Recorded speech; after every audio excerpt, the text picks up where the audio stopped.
ఈ గౌరవ సభ్యులను అందరిని పిలిచి ఇది అందరికీ సమస్య ఉన్నది కాబట్టి వాళ్ళని పిలిచి ఒక మీటింగ్ పెట్టి సమస్యను పరిష్కారం చేసే విధంగా ప్రయత్నం చేయాలని తెలియజేస్తూ, మరి అదేవిధంగా నా నియోజకవర్గంలో కూడా డబుల్ బెడ్రూమ్ల సమస్య ఉన్నది. 90% పూర్తి అయినాయి, 10% ఉన్నది. అవి అయిపోతే దాన్ని వాడుకలో పాటు తీసుకురావడానికి అవకాశం ఉంటుంది. కాబట్టి మరి మీకు ఇచ్చిన సూచనను తప్పకుండా పాటించి జవాబు ఇవ్వవలసిందిగా కోరుకుంటున్నాను.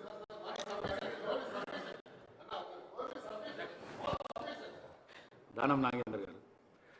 Sir thank you sir. ఎక్కువ సమయం తీసుకోను. మా నియోజకవర్గంలో 3 ప్లేసెస్ సార్, దుర్గా భవానీ నగరు, గురు బ్రహ్మ నగరు, రోడ్ నంబర్ 46 అంబేద్కర్ 46 లో ఆల్రెడీ 300 ఇండ్లు కట్టి ఇప్పుడు 2 సంవత్సరాలు అయింది సార్. అది త్వరితగతిన కంప్లీట్ చేయాలని మంత్రి గారు కోరుతారు. ఎందుకంటే అది డెలాబరేటెడ్ కండిషన్ లో పోతున్నాయి కాబట్టి. ఈ ఏదైతే దుర్గా భవానీ నగరు, అంబేద్కర్ 40 మరి గురు బ్రహ్మ నగర్ లో మొన్ననే సోషో ఎకనామిక్ సర్వే గిట్ల అంతా అయిపోయింది సార్. అది కూడా డిపార్ట్మెంట్ హౌసింగ్ కానీ రెవెన్యూ కానీ అందరూ వచ్చి ఐడెంటిఫై చేశారు బెనిఫిషరీస్ ని. మంత్రి గారు మేమేమో ఆ 3 ఫ్లోర్లు అన్నారు. నేను దయచేసి తమ ద్వారా మంత్రి గారు కోరుతున్నాను 5 ఫ్లోర్లకు ఇస్తే ఒక లిఫ్ట్ మనం పెట్టుకోవడానికి ఉంటుంది సార్. ఎందుకంటే 3 ఫ్లోర్లు అనేది మ్యాండేటరీగా చేసింది ప్రభుత్వము. కానీ 5 ఫ్లోర్లు ఇస్తే లిఫ్ట్ పెట్టాలి కంపల్సరీ అవుతుంది. కాబట్టి అయినా అక్కడ ప్రొవిజన్ ఉంది కాబట్టి అది కన్సిడర్ చేసి మంత్రి గారు గురు బ్రహ్మ నగర్ అదేవిధంగా రోడ్ నంబర్ 46 అంబేద్కర్ ఈ 3 విషయాలు మంత్రి గారు దృష్టికి తీసుకొస్తారు. Thank you sir. దయచేసి అవకాశం లేదు. ఎందుకంటే సప్లిమెంటరీ క్వశ్చన్స్ నేను ఒకరికిద్దరికి ఇవ్వగలుగుతాను, కానీ సభలో ఉన్న సభ్యులకు అందరికీ ఇవ్వాల్సిన ఇది లేదు. సభా సమయం చాలా విలువైంది. దయచేసి గమనించి విత్డ్రా చేసుకొని మంత్రి గారు జవాబు ఇవ్వాల్సిందిగా కోరుకుంటున్నాను. అధ్యక్ష మంత్రి గారు చెప్పండి. అధ్యక్ష, సుదీర్ఘంగా ఇప్పటి వరకు ఇందిరమ్మ ఇళ్లకు సంబంధించి మీటింగ్ పెడుతుంది 2 BHK సంబంధించి స్పీకర్ గారు మాట్లాడమంటున్నారు కదా. ప్లీజ్ రాకేష్ రెడ్డి గారు కూర్చోండి. ప్లీజ్ 1 వీక్ లో అందరు నేను మాట్లాడిన తర్వాత మీరు మిస్ అయితే నేను చెప్తాను. మీరు ప్లీజ్ సరే, అందరికి ఇంపార్టెంట్ రాకేష్ రెడ్డి గారు.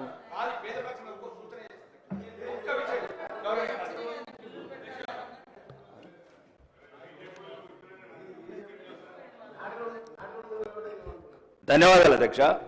ఈ డబుల్ బెడ్రూమ్ విషయంలో అధ్యక్ష ఆర్మూర్ నియోజకవర్గంలో అంటే ప్రాక్టికల్గా నేను 90 విలేజ్లు తిరిగాను అధ్యక్ష.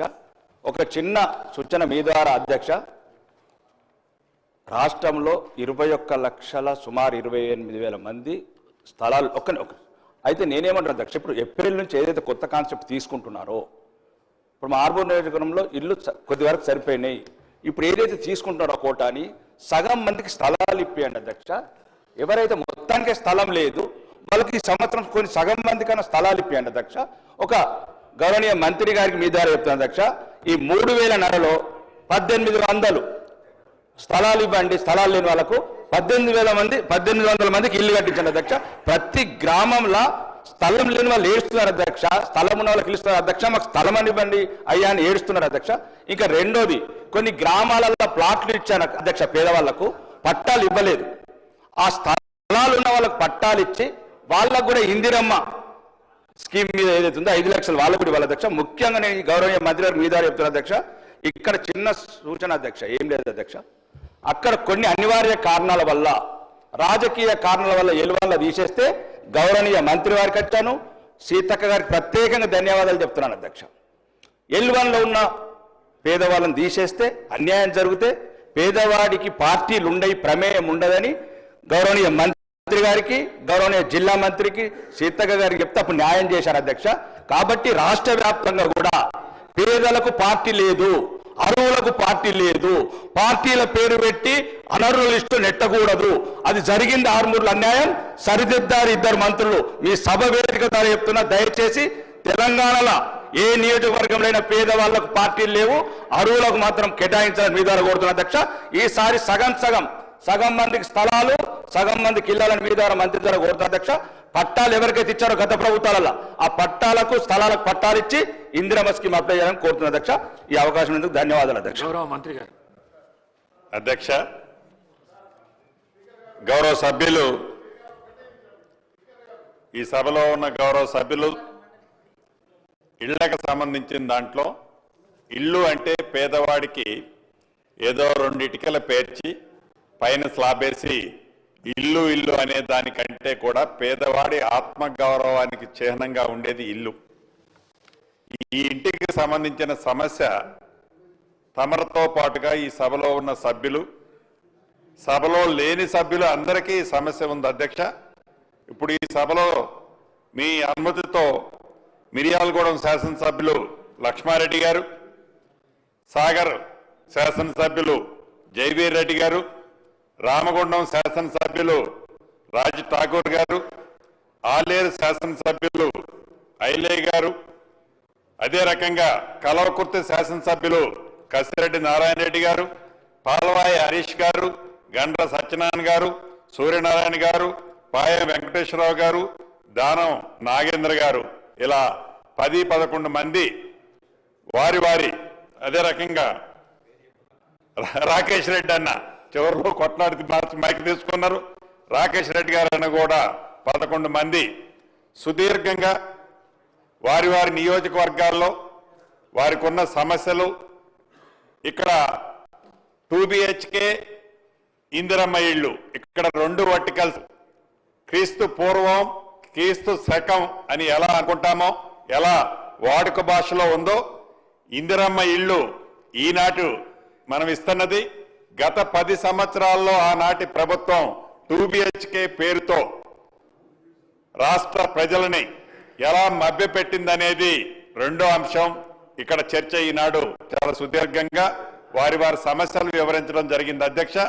ముందుగా 2 BHK గురించి గౌరవ సభ్యులు ఏవైతే అనేక సమస్యలు అడిగారో, ఇందాక ప్రధానమైన సమస్యకి ఈ ప్రభుత్వం ఏర్పడే నాటికి గత ప్రభుత్వంలో 2 BHK కట్టి బిల్స్ 204 కోట్లు పెండింగ్ ఉన్నాయి అధ్యక్ష.